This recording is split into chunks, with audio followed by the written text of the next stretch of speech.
AME has an interdisciplinary environment in which we're bringing engineers and artists together to solve the idea of stroke rehabilitation. And so our approach, as opposed to traditional therapy or maybe even the robotic-driven therapy, is that we're providing the patients a tool set in intuitive media to assess their own performance. So the idea is we want to empower the patient to be able to self-assess how their limb is moving, how they're interacting with objects, how their body is coming together in all these complex motions for what seems to be deceivingly a simple task of reaching to grasp an object.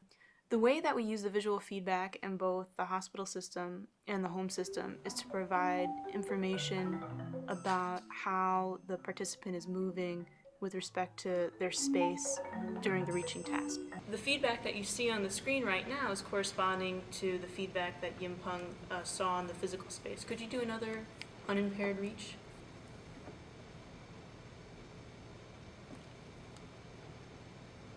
So here, notice that the green light on the table is corresponding to the green rocks that lead to the boat in the story that you're beginning to see on the screen. Through this research, we're giving hands-on interdisciplinary training to our students. And therefore, we are preparing them to be not only good developers of new media systems that integrate arts and engineering knowledge, but we are training them to be good team players. Because the problems that we're trying to solve in the 21st century are too complex for any one individual to solve. So we're training graduate students that are good in an area, but they're also good in working with large teams to solve complex problems. In the hospital system, the audio is all real time.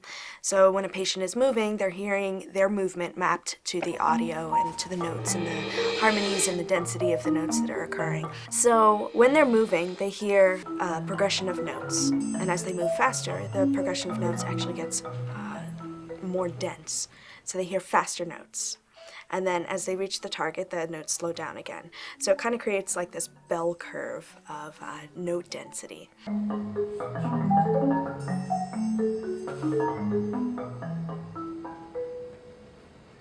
And if they aren't moving at that ideal speed, if they're moving too slow, the notes will just be stagnant. And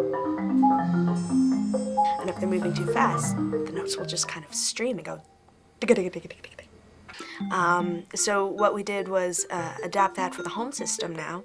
We'll actually be giving them kind of summary information to create a story, to create kind of an affect of how their movement is, specifically with respect to speed of their arm movement. For many of our patients, they suffer from a lack of proprioception. So they lose this innate sense that we all have of what our limb is doing in space without even looking at it or being consciously aware of it.